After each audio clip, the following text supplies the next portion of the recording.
Agent Zixathala sat in the cold metal chair and stared at the blue hologram floating above the table. The image showed a small planet covered in blue water and white clouds. Earth, the home world of the humans. Commander Veltar walked around the table with his forearms folded behind his back. His large black eyes never left the alien spy. "This mission is different from anything we have done before," he said. "The humans worry us." Zixathala shifted in his chair. He had worked for the Galactic Intelligence Network for 20 years. He had spied on dozens of different species across the galaxy, but humans were new. They had only made contact with the galactic community 5 years ago. "What makes them dangerous?" Zixathala asked. The commander touched a control panel. The hologram changed to show numbers and charts. "Look at their technology growth. When we first met them, they barely had spaceflight. Now they talk about things that should be impossible. Our scientists cannot understand half of what they discuss in their public meetings." Zixathala looked at the data. The numbers were strange. Most species took hundreds of years to develop new technology. Humans seem to create new inventions every few months. "They also act strange during our talks," Commander Veltar continued. "When we offer to share our most advanced weapons, they seem bored. When we show them our best starships, they nod politely like they are looking at children's toys. But when we ask about their own technology, they change the subject." The spy thought about this. Maybe they are just being careful, or maybe they are hiding something that could destroy us all. The commander's voice grew serious. "We need to know what they are really doing. That is why you are going to Earth." Zixathala had been expecting this. He was the best shapeshifter in the network. He could look like any species for months without anyone knowing the truth. "I will need a good cover story," he said, already prepared. The commander handed him a datapad. "You will be Alex Thompson, a student from the European Union. You have been accepted to study at something called MIT. It is one of their top science schools." Zixathala read through the fake identity. The humans had strange names and stranger customs. "How long do I have?" "As long as it takes. But remember, if the humans are hiding weapons that could threaten the entire galaxy, we need to know about it before they decide to use them." 2 weeks later, Zixathala stood outside a large building made of red bricks and glass. Students walked past him carrying bags and talking loudly. He had spent days studying how to act human. It was harder than he thought. His new human body felt strange. Only 2 arms and 2 legs. No tail for balance. And the skin was so soft compared to his natural scales. But the disguise was perfect. He looked exactly like a 22-year-old human male. "You must be Alex Thompson," said a voice behind him. Zixathala turned around. A young human female with dark hair smiled at him. She wore casual clothes and carried a large bag over her shoulder. "Yes, that is me," he said, trying to remember the right human accent. "I'm Lisa Martinez. I'm supposed to show you around campus today. Welcome to MIT." They walked through the building together. Lisa pointed out different rooms and explained what happened in each one. Zixathala listened carefully and tried to act interested in normal things like cafeterias and libraries. "So what are you studying?" Lisa asked as they climbed a set of stairs. "Physics," Zixathala replied. It seemed like a safe answer. Lisa's eyes lit up. "Really? That's great. I'm working on my doctorate in theoretical physics. Maybe we can study together sometime." They entered a large room filled with tables and chairs. Students sat in groups eating lunch and talking. Lisa led him to an empty table near the window. "The food here is pretty good," Lisa said as she opened her bag. "Better than the stuff at my last school." Zixathala had practiced eating human food, but it still tasted strange. He took small bites and tried to look normal. "What kind of physics research are you interested in?" Lisa asked between bites of her sandwich. "Just basic stuff," Zixathala said carefully. "You know, simple experiments." Lisa laughed. "Simple? There's nothing simple about physics anymore. Just last week, my professor was talking about weaponizing quantum entanglement. Can you imagine? Using the connection between particles as an actual weapon. Zixathala nearly choked on his food. Quantum entanglement was one of the most complex theories in galactic science. Most species needed centuries just to understand the basic concepts, and this human student was talking about turning it into a weapon like it was no big deal. That sounds very advanced, he managed to say. Oh, it's just theoretical right now, Lisa said with a wave of her hand. Though I heard some of the graduate students have been getting weird results in their experiments. Probably nothing, though.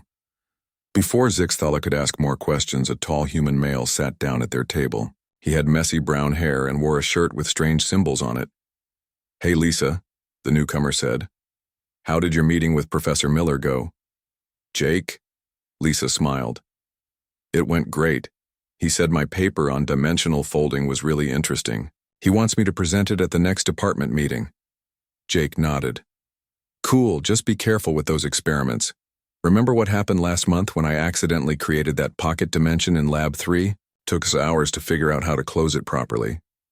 He said it so casually, like he was talking about spilling coffee or dropping a book. But creating pocket dimensions was something that the most advanced species in the galaxy could barely theorize about. Zixathala felt a cold fear growing in his stomach. These humans were not just hiding advanced technology. They were treating impossible concepts like everyday problems. And if Lisa and Jake were just regular students, what were their professors and real scientists capable of? I should go, Zixathala said quickly. I have to unpack my things. Sure, Lisa said. Here, take my contact information. We can meet up later this week, and I can show you some of the better research labs. As Zixathala walked away from the table, he heard Jake asking Lisa about something called a gravity manipulator that another student was building. The spy quickened his pace and tried not to think about what he was getting himself into. That night in his small apartment near the campus, Zixathala began writing his first report to Commander Veltar, but he found himself staring at the blank screen for a long time. How could he explain that human students casually discussed technologies that could reshape reality itself? How could he make his superiors understand that the humans might not be hiding their dangerous capabilities to protect themselves but to protect everyone else? He finally began typing. Day 1 observation. Initial contact suggests humans may be far more advanced than previous intelligence indicated. Recommend extreme caution in all future interactions. Will continue investigation immediately. 3 days later, Zixathala stood outside Dr. Susan Clark's physics laboratory. Lisa had arranged for him to visit as part of his orientation. The spy had spent the previous nights researching human scientific papers online. What he found made his blood run cold. Humans wrote about bending space and time like other species discussed cooking recipes. They published theories about manipulating reality that would take the galaxy's best minds decades to understand. And they did it all in casual language, as if these concepts were simple everyday facts. Alex, right on time, Lisa said as she opened the lab door. Dr. Clark is excited to meet you. The laboratory was bigger than Zixathala expected. Strange machines filled every corner. Screens showed numbers and graphs that meant nothing to him. But the energy readings from his hidden scanner made him nervous. Some of these devices were giving off power signatures that should not be possible. Welcome to our little playground, said a woman with gray hair and a white coat. I'm Dr. Susan Clark. Lisa tells me you're interested in theoretical physics. Yes, ma'am, Zixathala replied, trying to keep his voice steady. Dr. Clark smiled. Well, you picked the right time to visit. We're running some tests on space-time manipulation today. Nothing too exciting, just basic dimensional stress testing. The spy felt his heart skip a beat. Dimensional stress testing. These humans were actively experimenting with the fabric of reality itself. In galactic space, such experiments required approval from dozens of councils and safety committees. Here they called it a Tuesday afternoon activity. Tony, come meet our visitor, Dr. Clark called to a young man working at a computer terminal. Tony Rodriguez looked up from his screen and waved. He was probably Lisa's age, with short black hair and oil stains on his shirt. Hey there. Sorry, I'm a bit busy right now. We're trying to figure out why our last test created a temporal loop in Sector 7. He said it so casually, like he was talking about fixing a broken printer. but temporal loops were theoretical disasters that could destroy entire solar systems. Zixthala had to grip the edge of a table to keep himself steady. "Don't worry about the loop," Dr. Clark said to Tony. "It's only lasting about 3 seconds and it's completely contained. We'll deal with it after lunch." "Sounds good," Tony replied, then turned back to his computer. "Oh, by the way, the quantum field generator is making that humming noise again. Should I call maintenance?" "Nah, just hit it with a wrench," Dr. Clark said with a laugh. "That usually fixes it." Zixthala watched in horror as Tony picked up a heavy tool and struck a complex machine that was probably worth more than most planets. The humming stopped. "Works every time," Tony said cheerfully. Dr. Clark led them to another part of the lab, where a tall, thin man was adjusting what looked like a metal ring standing upright on a platform. Warning lights flashed around the device, but no one seemed concerned. "Danny, how's the portal test going?" Dr. Clark asked. Danny Lee looked up from his work. He had messy hair and wore thick glasses. "Pretty good.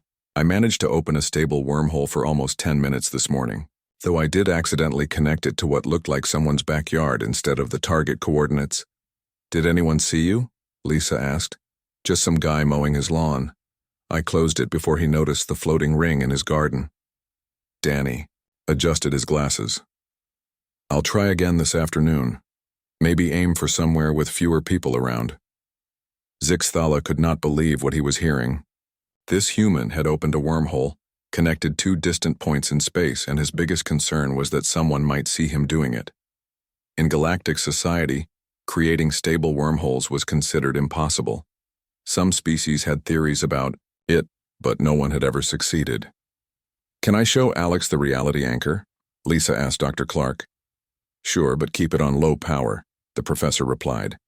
"We don't want another incident like last week." Lisa led Zixthala to a corner of the lab where a small black box sat on a table. It looked harmless, but his scanner was going crazy with energy readings. "This is one of my favorite projects," Lisa said proudly. "It's a reality stabilizer. Basically, it locks the laws of physics in a specific area so they can't be changed or manipulated." The spy stared at the innocent-looking device. "What happened?" "Last week?" Lisa laughed. "Danny was testing his portal generator near it. The reality anchor decided that wormholes weren't supposed to exist and just deleted the portal, along with about 3 feet of the wall behind it." "The wall just disappeared?" "Yeah, it was weird. The anchor basically convinced reality that the wall had never existed in the first place. We had to call maintenance to fix the hole. They were pretty confused about how a perfectly circular section of concrete just vanished." Before Zixthala could respond, alarms started beeping throughout the lab. Red lights flashed on several machines. "Oops," Danny said from across the room. "I think I broke something." Everyone turned to look at him. He was standing next to his portal device, but something was wrong.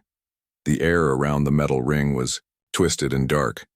It looked like someone had torn a hole in the world itself. "How big is it this time?" Dr. Clark asked calmly. Danny held up his hands to measure. "About 2 feet across, and it's growing." "Temporal or spatial?" Tony asked without looking up from his computer. "Spatial, I think. I can see stars through it, but they're the wrong color." Dr. Clark sighed. "All right, everyone step back. Lisa, grab the duct tape from the supply closet. Tony, start the emergency containment field." Zixthala watched in complete shock as these humans treated a tear in reality like a minor plumbing problem. Lisa returned with a roll of silver tape while Tony activated some kind of energy field around the portal device. "This might take a few minutes," Dr. Clark said to Zixthala. "Danny has a habit of connecting to parallel dimensions instead of distant locations. Last month he opened a doorway to a universe where gravity worked backwards. That was fun to clean up." Danny was now applying tape directly to the edges of the hole in space. "Sorry about this, Alex. Usually my experiments work better than this." "Is this dangerous?" Zixthala managed to ask. "Not really," Lisa said. "The worst that could happen is that the hole connects to somewhere with hostile aliens or different physics, but the containment field should keep anything nasty from coming through." She said it like she was talking about the possibility of rain ruining a picnic. Meanwhile, Zixthala was watching a graduate student repair a rip in the fabric of existence, using common household items. The hole began to shrink as Danny applied more tape. Within 10 minutes, it was completely gone, leaving only a patch of silver tape floating in midair. "There we go," Danny said, wiping his hands on his shirt. "Good as new. Though I should probably write an incident report for the safety committee." "Make sure you mention the tape," Dr. Clark said. "They like to know what materials work best for emergency repairs." As they continued the tour, Zixthala tried to process what he had witnessed. These humans were not just hiding advanced technology. They were casually experimenting with forces that could destroy civilizations, and they treated catastrophic failures like minor inconveniences. When the tour ended, Zixthala walked back to his apartment in a daze. He sat at his computer and stared at the screen for an hour before he could bring himself to write his second report. Day 4 observation. Humans are actively experimenting with technologies that exceed our understanding of universal physics. They treat reality manipulation as routine maintenance work. Previous threat assessment severely inadequate. Request. Immediate guidance on how to proceed. He sent the message and sat back in his chair. Tomorrow, Lisa had promised to show him the undergraduate labs where the really interesting experiments happened.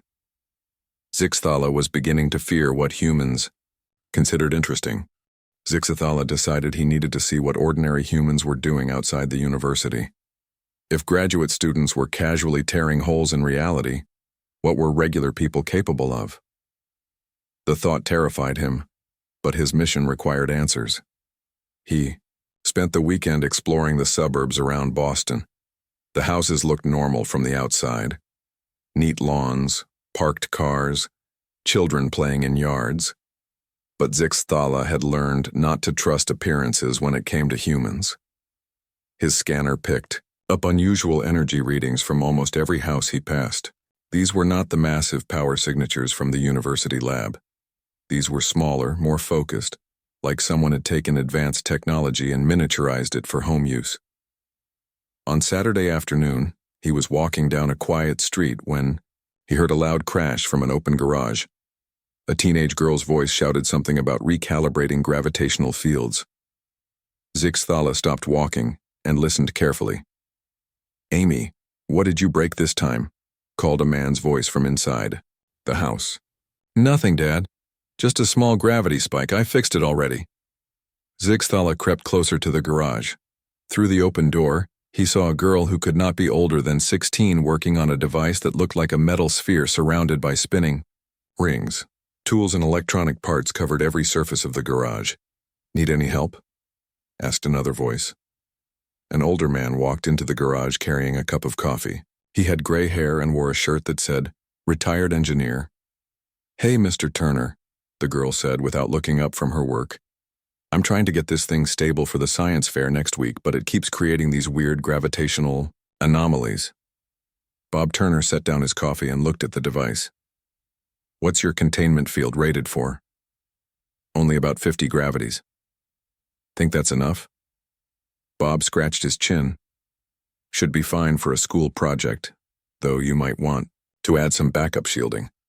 Remember when I accidentally invented time travel in my basement? Took me 3 days to undo that mess." Amy laughed. "How do you accidentally invent time travel?"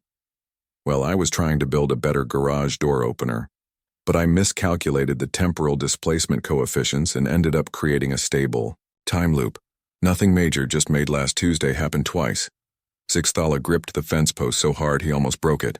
These humans were discussing time travel like it was a hobby project gone wrong. And this was a retired engineer helping a high school student build something that manipulated gravity.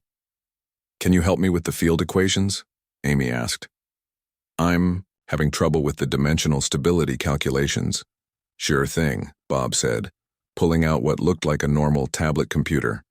"Let me just run these numbers through my reality modeling software."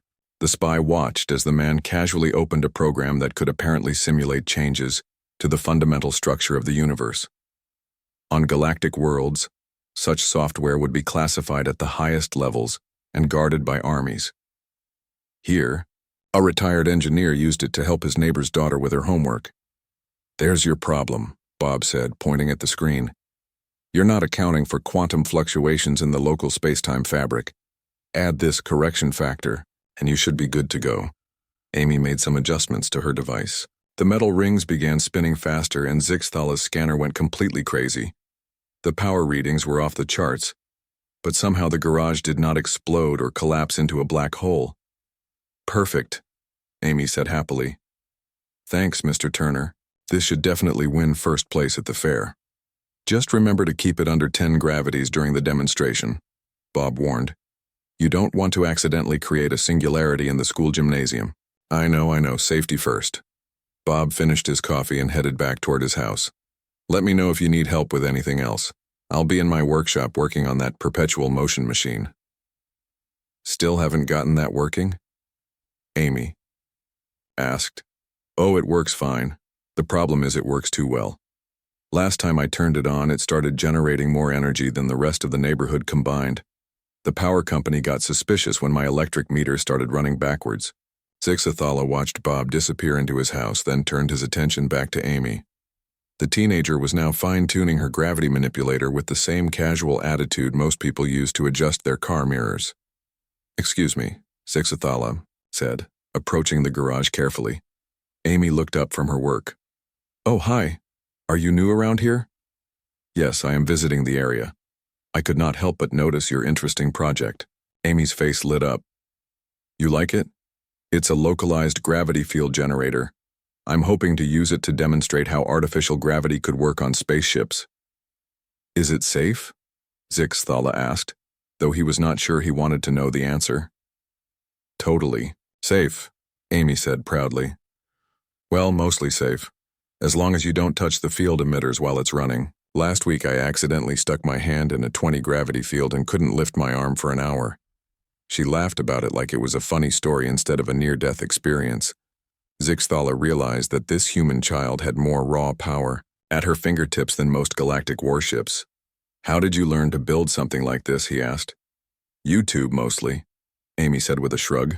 Plus, my physics teacher showed us the basics last year. Everyone in my class had to build some kind of field manipulation device for our final project. Zixthala felt dizzy. Human high schools were teaching students to manipulate fundamental forces as part of their regular curriculum.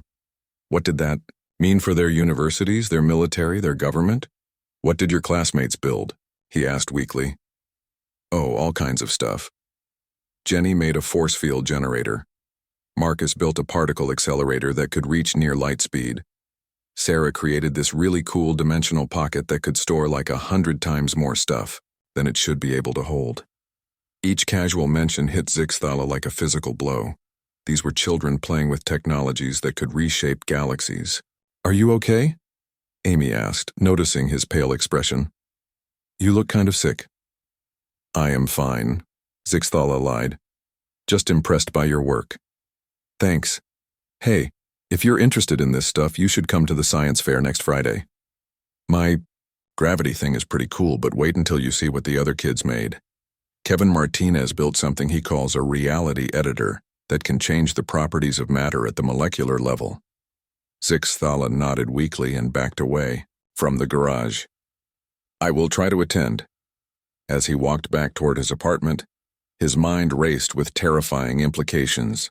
If human teenagers could build reality-altering devices in their garages, what were their adults capable of? What kind of civilization had such power become so commonplace that children treated it as a school assignment? He passed house after house, each one probably containing enough destructive potential to level a city.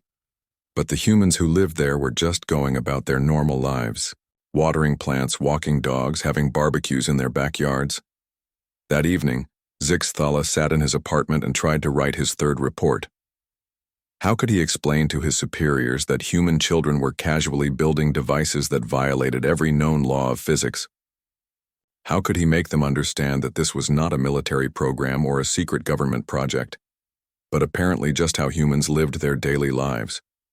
Finally, he began typing. Day 7 observation. Advanced technology appears to be commonplace among civilian population. Human children demonstrate capabilities that exceed our most optimistic projections for species development. Recommend immediate reassessment of threat level.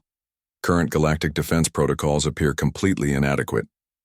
He sent the message and looked out his window at the quiet suburban street. Somewhere out there, a teenager was probably splitting atoms in her bedroom while her parents watched television downstairs. The thought made him shudder. Tomorrow he would visit the science fair. He was not sure his sanity could handle what he might see there, but his mission demanded that he continue gathering intelligence. The galaxy needed to know exactly what kind of beings they were dealing with, even if the truth was too terrifying to believe. Zixathala knew he had to investigate the human military.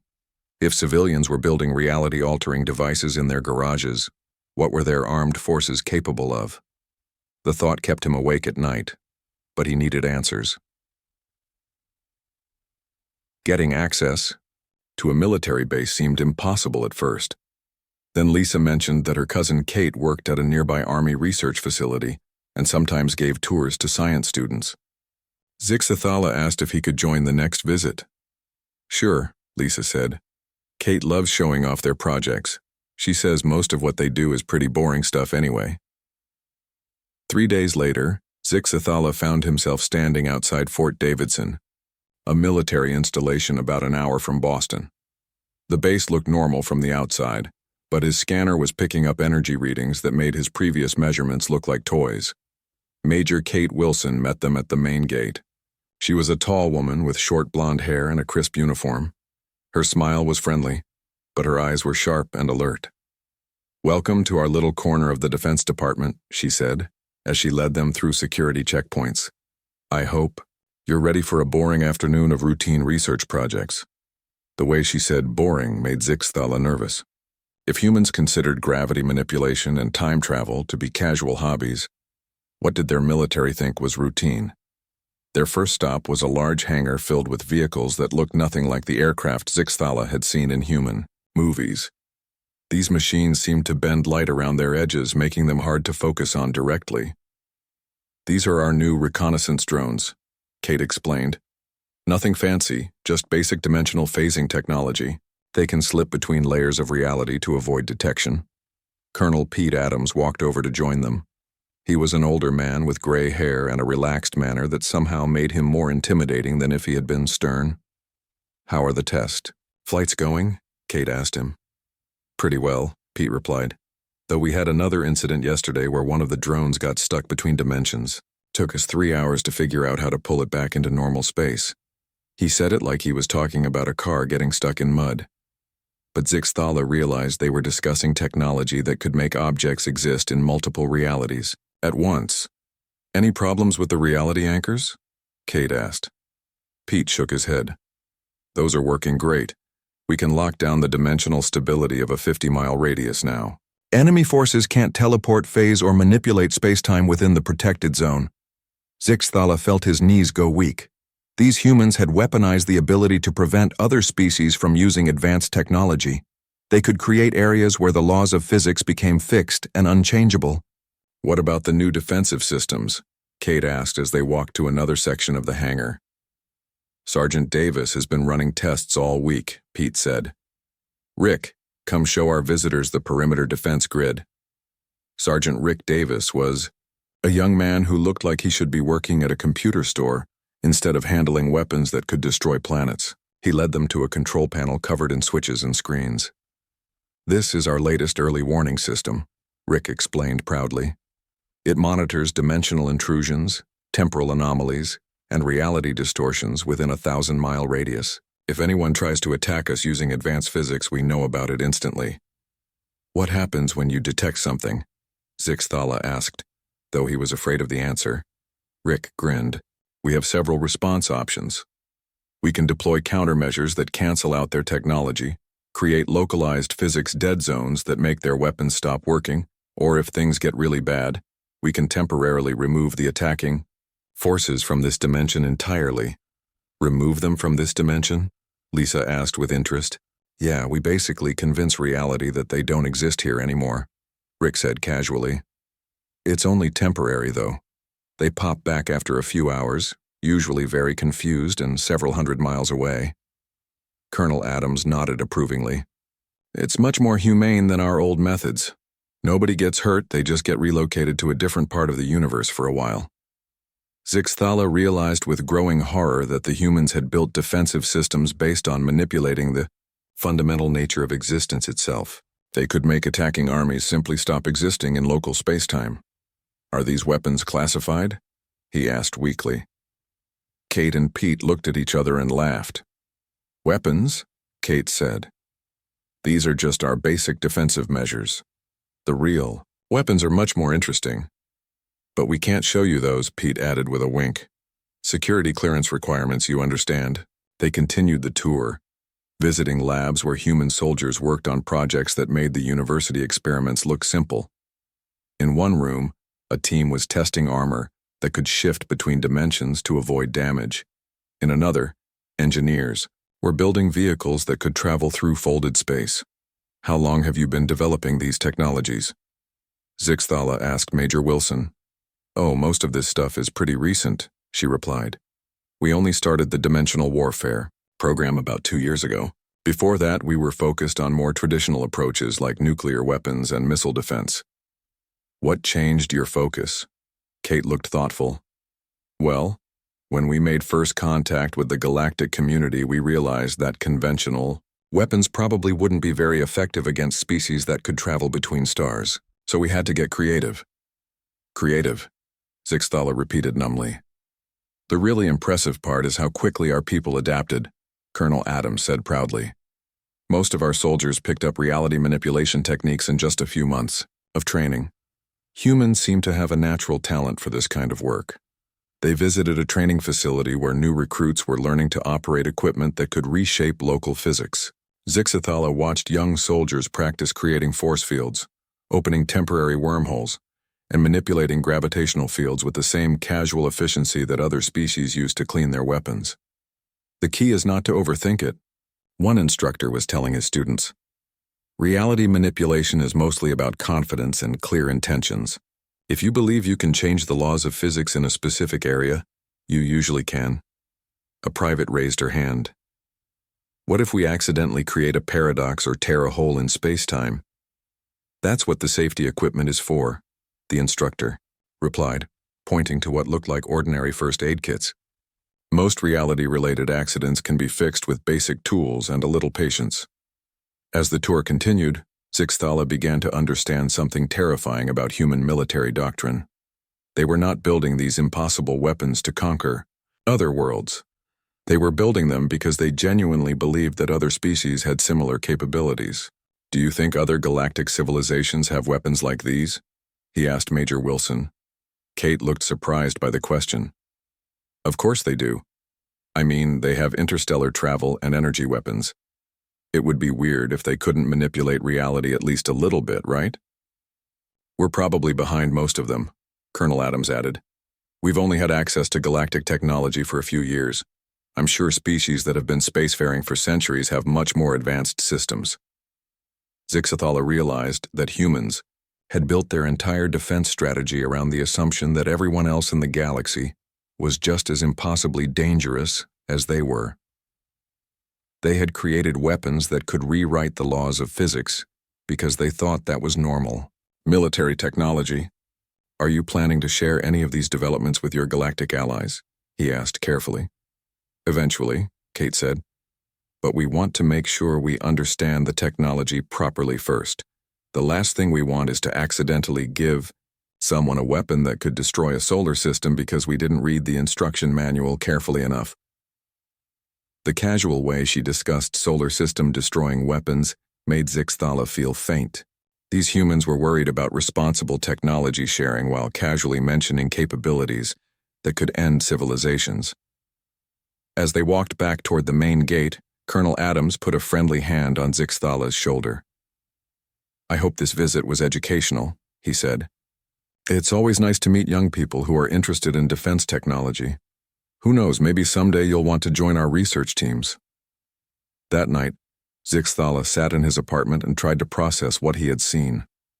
The human military had not just developed impossible weapons. They had done it in 2 years, trained ordinary soldiers to use them, and they considered these reality-bending armaments to be basic defensive measures. His fourth report was the hardest one to write yet. Day 12. Observation.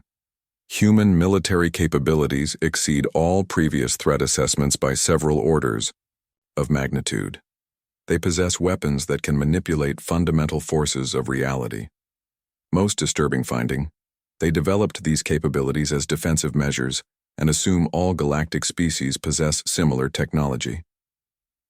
Recommend immediate diplomatic contact to prevent misunderstandings that could result in accidental universal catastrophe. After seeing what human students and soldiers could do, Zixathala decided he needed to understand what ordinary people were really capable of. He had been focusing on scientists and military personnel, but what about the humans who just lived normal lives? What he discovered would shake him to his core. On Monday morning, he walked to a small coffee shop near his apartment. The place looked completely normal from the outside. Just a simple building with large windows and a hand-painted sign that read, Mary's Coffee Corner. But his scanner was detecting unusual energy patterns even from across the street. Inside, the shop was warm and welcoming. A few customers sat at small tables reading newspapers or working on laptops. Behind the counter, a middle-aged woman with curly brown hair smiled at him. "Good morning," she said cheerfully. "I'm Mary Chen. What can I get you today?" "Just coffee, please," Zixathala replied, trying to act normal while his scanner went crazy with readings. Mary moved to a machine behind the counter that looked nothing like the coffee makers he had seen in other places. This device was sleek and metallic, with what appeared to be a small black sphere suspended in a transparent chamber at its center. "I just upgraded to the new micro-black hole espresso system," Mary said proudly as she operated the machine. "It's so much more energy efficient than the old fusion-powered one. Plus, the gravitational field extraction gives the coffee a really unique flavor." Zixathala gripped the counter to keep from falling over. This human was casually using controlled black holes to make coffee. She was discussing gravitational field manipulation like other people talked about water temperature. "Is that safe?" he managed to ask. Mary laughed. "Oh, absolutely. The containment field keeps everything stable, though I did have a small accident last week when the power flickered during a storm. The black hole expanded for about 3 seconds and sucked in half my pastry display case." She pointed to a section of the counter that looked slightly newer than the rest. "Had to get that repaired, but insurance covered it. Apparently black hole incidents are pretty common with small business owners these days." A customer at one of the tables called out, "Mary, your Wi-Fi's acting up again." "Sorry about that," Mary called back. "Jim Walker is supposed to fix the quantum router this afternoon. Ever since we upgraded to faster-than-light internet, we've been having connectivity issues." Zixathala turned to look at the customer who had complained. The man was typing on a laptop, completely unbothered by the fact that his internet connection apparently violated the fundamental laws of physics. The bell above the door chimed as another customer entered. He was a large man wearing work clothes and carrying a toolbox that seemed to shimmer slightly around the edges. "Morning, Mary," the newcomer said. "I'm here about your dimensional storage problem." "Oh, good, Jim. The freezer is acting up again." Jim Walker set down his toolbox and walked to what looked like a normal refrigerator. But when he opened it, Zixathala could see that the interior was much larger than the outside dimensions should have allowed. "Yep, your spatial expansion field is definitely unstable," Jim said, pulling out a device that looked like a cross between a wrench and a television remote. "Looks like the dimensional anchors are coming loose again." "Can you fix it?" Mary asked. "I've got 300 gallons of ice cream in there, and if the pocket dimension collapses, it's all going to materialize in my shop at once." "No problem," Jim replied, making adjustments with his tool. "Just need to recalibrate the space-time distortion matrix. Should take about 10 minutes. He said it like he was changing a light bulb. Meanwhile, Zixathala was trying to process the fact that a small coffee shop had a refrigerator that existed in folded space, and the local plumber could repair dimensional anomalies as part of his regular service calls. "How often do you need repairs like this?" Zixathala asked Jim. "Oh, pretty regularly," Jim said without looking up from his work. "Most of the shops on this street have some kind of dimensional storage system. They're convenient, but the technology is still a bit unreliable. I probably fix 3 or 4 spatial distortion problems a week. What other kinds of problems do you handle? Jim thought for a moment. Well, yesterday I had to fix a temporal loop in someone's washing machine. The day before that, I unclogged a drain that was connected to a parallel dimension. Last week, I installed a gravity-fed plumbing system that works by manipulating local space-time curvature. He listed these impossible jobs like another plumber might mention fixing leaky pipes or installing new faucets. To Jim, manipulating the fundamental forces of reality was just part of his trade. The key is to stay current with new technology, Jim continued. 10 years ago, most of my work was traditional plumbing. Now half my calls involve quantum mechanics or dimensional engineering. You have to adapt or you get left behind. Mary brought Zixathala his coffee, which somehow tasted better than anything he had ever drunk. The gravitational field extraction process apparently did improve the flavor. Are you new in town? Mary asked. I don't think I've seen you before. Yes, I am a student at MIT, Zixathala replied. Oh, how exciting, she said. My nephew goes there, Kevin Martinez. He's in elementary school, but he takes some advanced classes at the university on weekends. Zixathala nearly choked on his coffee. Elementary school? He's very bright for his age, Mary said proudly. Last month he built a device that can edit the properties of matter at the molecular level. His teacher says it shows real promise for someone who's only 8 years old. An 8-year-old child had built a reality editing device. Zixathala set down his coffee cup with shaking hands. What does he want to do when he grows up? He asked, weakly. Oh, he changes his mind every week, Mary laughed. Right now he wants to be a veterinarian. He thinks it would be fun to use temporal acceleration to heal animals faster, though last week he wanted to be an artist who paints with controlled plasma fields. Before Zixathala could respond, a commotion started outside. Through the window he could see a woman in a business suit standing next to her car and talking. On her phone, the car was floating about 3 feet off the ground. Looks like Linda's having parking problems again, Mary said, glancing outside. Jim finished his work on the refrigerator and walked to the window. Yep, her anti-gravity system is stuck again. This is the 3rd time this month. Should we help her? Zixathala asked. Nah, she knows how to fix it, Mary said. Linda Ross teaches 4th grade at the elementary school. She's pretty good with basic field manipulation. They watched as Linda opened her car's hood and made some adjustments to what looked like a small metal box. The car slowly settled back onto the ground. There she goes, Jim said approvingly. Smart lady. Most people would have called a mechanic for something like that. She has to be smart, Mary added. Teaching kids how to safely manipulate fundamental forces is a big responsibility. Remember what happened last year when one of her students accidentally opened a portal to another dimension during recess? That wasn't too bad, Jim said. At least it was just to a dimension where everything was purple. Could have been much worse. Zixathala realized he was listening to these humans discuss interdimensional incidents involving elementary school children, like they were talking about playground accidents. A teacher casually fixed her flying car while her students apparently learned reality manipulation as part of their regular curriculum. I should go, he said, standing up quickly. Come back any time, Mary said warmly. And if you ever want to meet Kevin, he usually stops by after school for hot chocolate. He loves talking to college students about his projects. As Zixathala walked back to his apartment, he tried to understand what he had learned.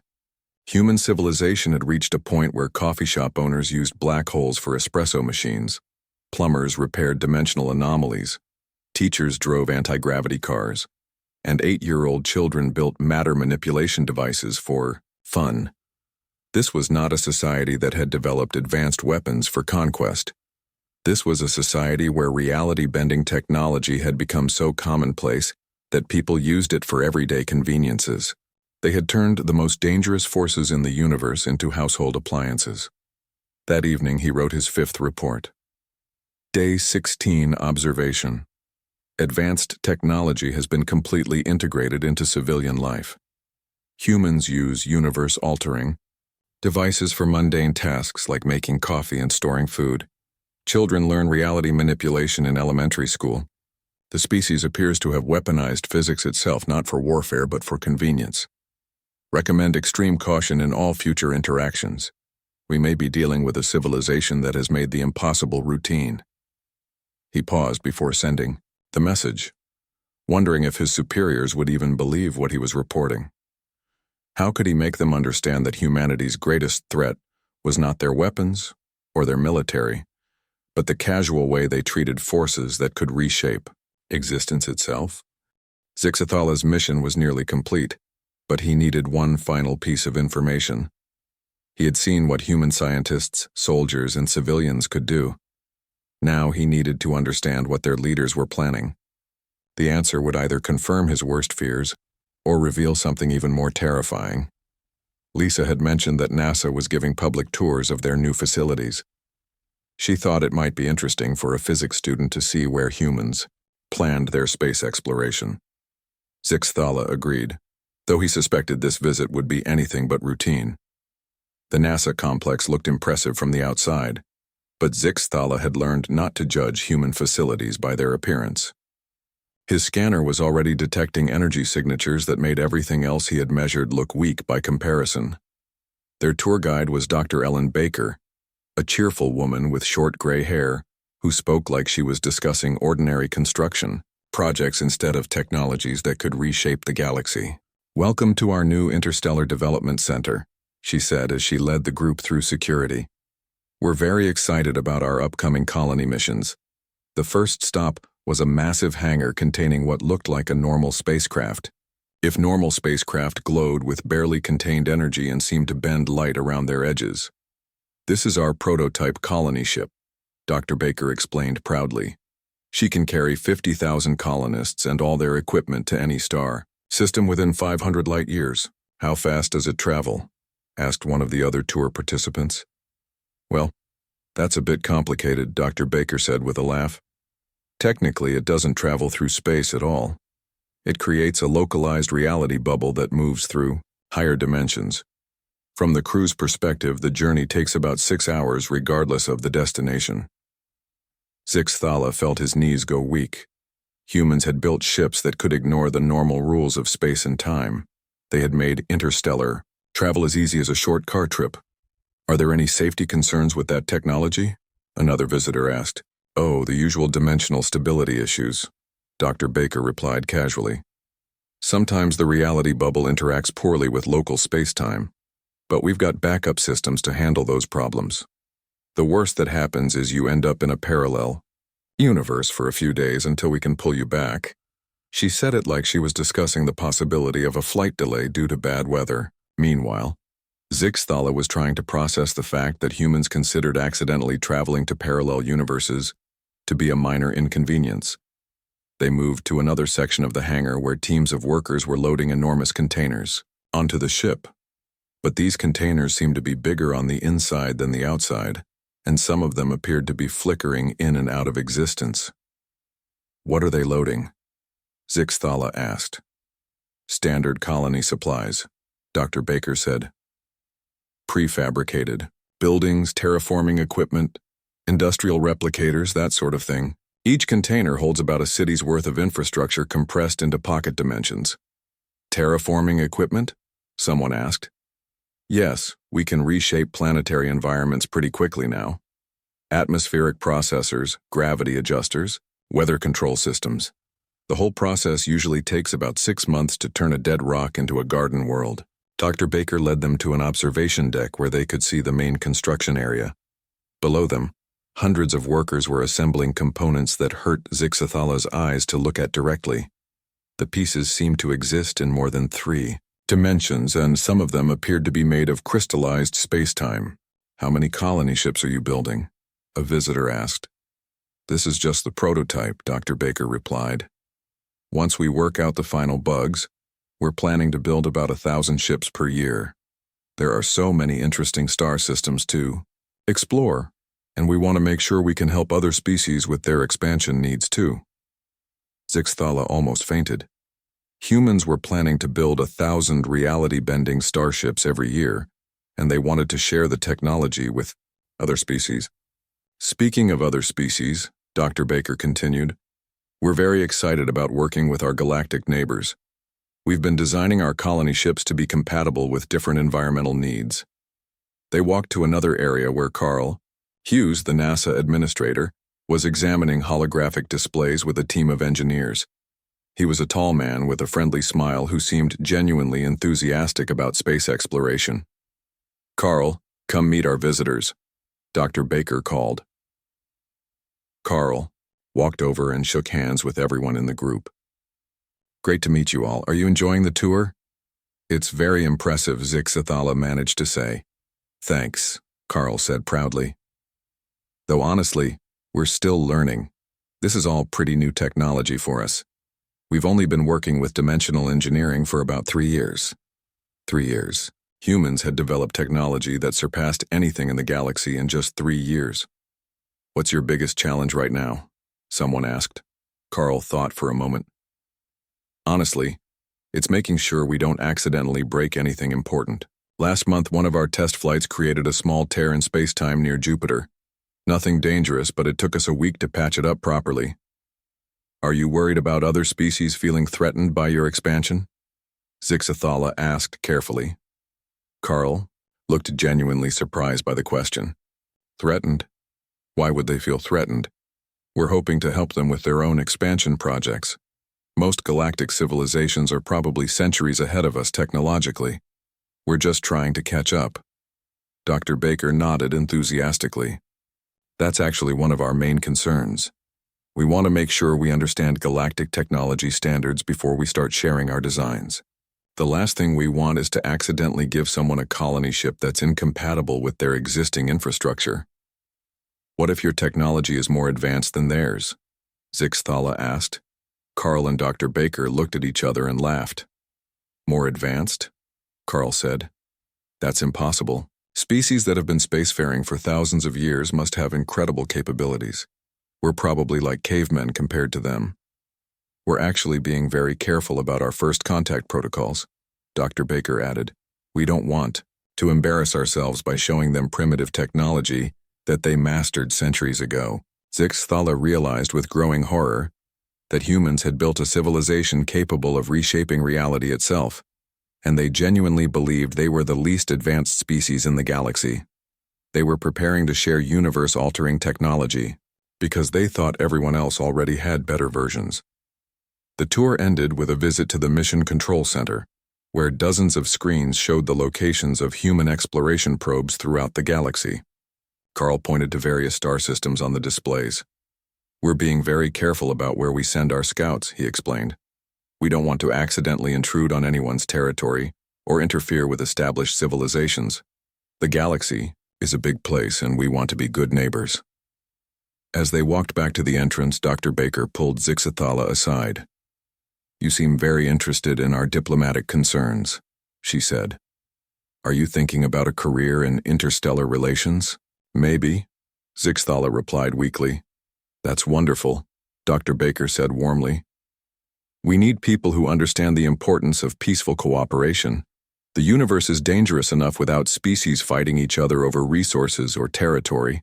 That evening, Zixathala sat in his apartment and stared at his computer screen for hours before he could bring himself to write his final report. How could he explain to his superiors that humanity was not hiding dangerous technology to threaten the galaxy, but to protect it? How could he make them understand that humans had developed capabilities that exceeded anything in known space, and their primary concern was being helpful neighbors? Finally, he began typing his conclusion. Final report. Humans are not hiding dangerous technology from the galaxy. They are hiding the galaxy from their dangerous technology. Species assessment. Requires complete revision. Humans possess capabilities that surpass our understanding of possible physics, developed in time frames that should be impossible, and integrated into civilian society as routine convenience tools. Most critical finding, they consider themselves technologically inferior to other galactic species and are actively limiting their technological sharing out of concern for others' safety and feelings of inadequacy. Recommend immediate diplomatic contact to prevent misunderstandings that could result in humanity accidentally solving problems we didn't know were problems in ways we cannot comprehend, while apologizing for their presumed primitive methods. They represent either the greatest threat or the greatest protector the universe has ever seen, and they have chosen protection while treating universe-reshaping power as a minor inconvenience. He paused before adding one final note. Personal addendum.